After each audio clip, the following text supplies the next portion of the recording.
Buenos Dias, Gunners Collective TV. Back at it, you already know. Like a motherfucking smack addict, right? And as you can tell by that thumbnail, man, I wanted to talk about a little something serious, an injustice, right? My perspective on an injustice that I just seen. You know, we have a lot of gente. There's a lot of people that are sitting down on death row, man. That might, it might be justified, okay? They might have got caught a capital murder case, and they're sitting down on death row, man, and it's an ugly situation. And, you know, that's just the way life plays itself out. Sometimes you look in the mirror and you think to yourself, man, you know, could I be that one, man? Maybe things I've done in the past or even things I'll do in the future could set me down, you know, for the duration, for a life beef or for a death row beef. I've had nightmares about that before, you know, waking up thinking, man, that's it. I'm done. That's the end of the road, man. You can't get no further than death row to be executed. You know, whether they're going to execute you or not, just sitting down there wondering when your day will come, you know, when the sentences will be carried out. Now, I understand a lot of these guys that are on death row is because of taking life, you know, and some people believe in an eye for an eye, tit for tat. If you take a life, then you give a life. But at the end of the day, I've never been a supporter for that. I believe in redemption. I believe people make mistakes, or some people, you know, it's just a spur of the moment thing. Shit happens. But a convicted killer, you know, Jesse Gonzalez, who was alleged to be a prison gang member, you know, actually got a second look. He got a second chance at freedom, or if not, more or less freedom, more or less he got a second chance at, you know, overturning this death row conviction, this, you know, it's an ugly situation. It's hard to even speak on, because when I see an injustice and I see something happen, especially to the raza, to a black or brown person, man, it hurts my heart. I don't care what side of California they're from, if they're from the north or the south or what organization they're from. It hurts my heart to know that individuals can be convicted, wrongfully convicted, or, you know, have too much time piled upon their plate based upon, you know, the evidence they use for a jailhouse snitch, or someone that decides that if for no other reason, they're going to, you know, use whatever they can to minimize their sentence, to, you know, help them in their direction. And that's what happened in Jesse Gonzalez's case. So Jesse Gonzalez is allegedly a prison gang member that, you know, the district attorney in this case and a lot of other authorities were looking at as he posed a big threat, you know, to society. That this guy posed a big threat, that he was very active, that whatever he was doing, man, you know, should come into play here. Now, I don't believe you judge a man based upon, you know, what you think rather than what you see or what you know precisely, you know. When someone has action and they're on death row and they have action of getting some getbacks, man, you let it play out. You don't do everything you can to jeopardize this man's last hope. And in this case, I believe it was jeopardized, man. I believe that this man had action.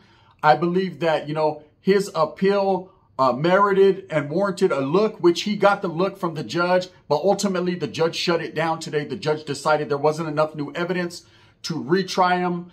There wasn't enough new evidence to prove that this jailhouse confession, which he gave, that a jailhouse snitch testified against him, wasn't enough, you know. And it doesn't matter if you're a gang member. It doesn't matter if you're alleged to be part of a group or an organization or a threat.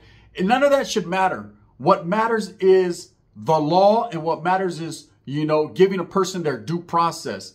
So many careers and so many people have been lost or whacked or removed or executed, man, because they didn't get their due process, or in the midst of getting their due process, man, somebody fucked up. And in this case, man, I believe an illegal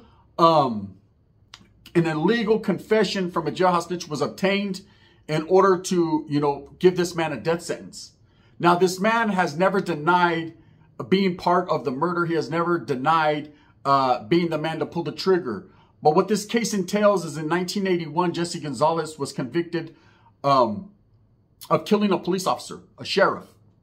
Now, at the time, you know, it was alleged that he was in a house that contained drugs, and that a couple of undercover police officers or plainclothes police officers did come into that residence to search it, basically to raid.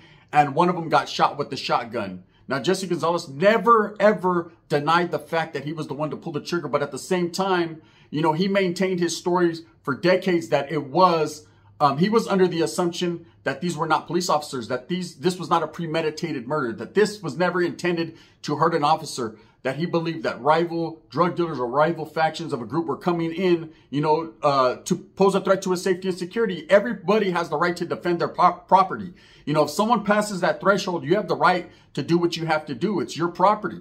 There ain't no question about that. You know, if a cop, you know, happens to knock on my door and he's plain clothes and he bum rushes in and I think he's posing a threat and he gets hit, he gets shot, that doesn't mean I premeditated that. That doesn't mean I meant to kill an officer. That means I meant to protect myself. So these were some of the questions that were asked in you know, the court. And the man went to court today. Finally got another look, man. Finally had action, you know, to possibly get this death sentence overturned.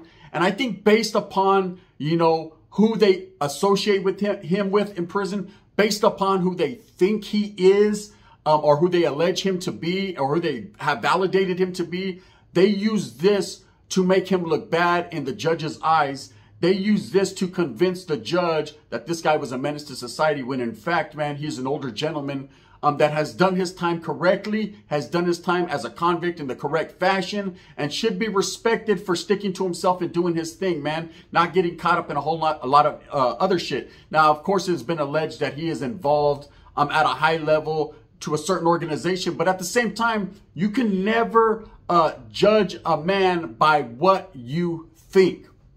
You know, these jailhouse snitches, or people that are placed in cells or placed, you know, as your cellie, they used to do it a lot in the past, man. It was well known, well documented that they would put a guy that was an informant, a jailhouse informant, in a cell with you. So that way you could pillow talk, you could get to talking, reminiscing with your cellie, and then he was able to decipher and ask you the correct questions, or the questions about the case that you were on. And then if you said too much, they would take it to the judge, they would take it to the DA and work a deal out for themselves. Now, at the end of the day, and at the same time, a lot of these guys that did that, in a lot of cases, were overturned just based on the information that was given was false. They falsified information, put a little too much chile and hot sauce on it to make it work out for them. And also, man, that a lot of this was a setup, man. This was entrapment. There was a lot of times, man, that the district attorney, you know, was slapped on the wrist, slapped on the hand for, you know, putting these individuals because they were unreliable. Now, in this case, man, this jailhouse snitch that actually, you know, went to court, testified, and actually got Jesse Gonzalez ultimately convicted, or assisted him in getting a conviction for a death penalty, was proven to be unreliable, was proven, you know, to be falsifying information. And this was withheld for many years. And when it was brought up by Mr. Jesse Gonzalez's attorneys, he did get a look. You know, he got that look that he should have got. I mean, at the end of the day, man, when he went before the judge this morning, you know, the judge denied the retrial of the case, man. That's an injustice. See, things like this that happen to people that are on their last shred of hope, man, is not a good thing. I hate seeing the raza shit on. Now, I understand, man, if you're a bad person or you do crime and you go to prison, yes, man, the law is the law. You got to do the crime. You got to do the time. That's understandable, man. But when a person is sitting down, you know, for an honest mistake or for a mistake, you know, no one is saying that this guy wasn't in the game. No one is saying that this guy was, you know, your citizen, your number one citizen on the streets. No one was saying that he wasn't into some bad things. He's not even saying that.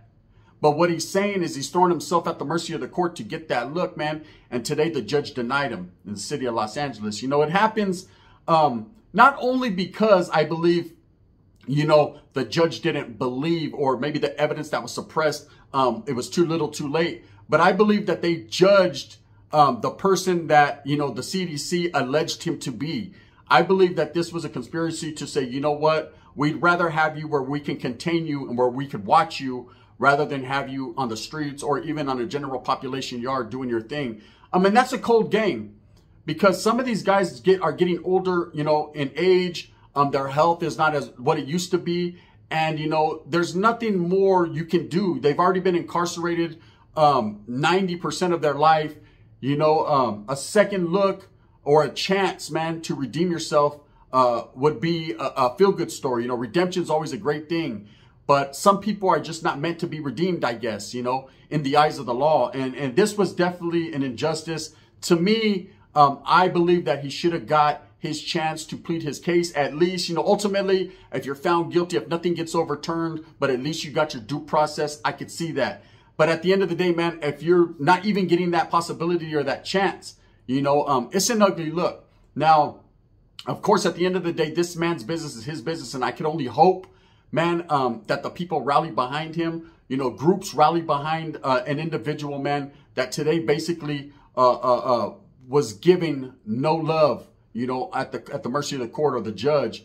You know, I believe he had an appeal, man. I believe he had righteous grounds for an appeal because, you know, at the end of the day, some of these guys that do these things or say these things about you or that they utilize as a tool, as a weapon, man, against you, most of these guys lie, you know. They lie because they're getting something out of it. You're never going to see an individual just do it because it's just the good thing to do. Or you're just Johnny Citizen. It doesn't work out like that. Usually a lot of these guys, they testify or they say these things, man, because they're promised, you know, gifts, getting out early, cases dropped, things of that nature. Anyways, with that being said, man, not breaking news, but, you know, it's news that crossed my desk, so I had to peep it out. I had to let it be known, you know.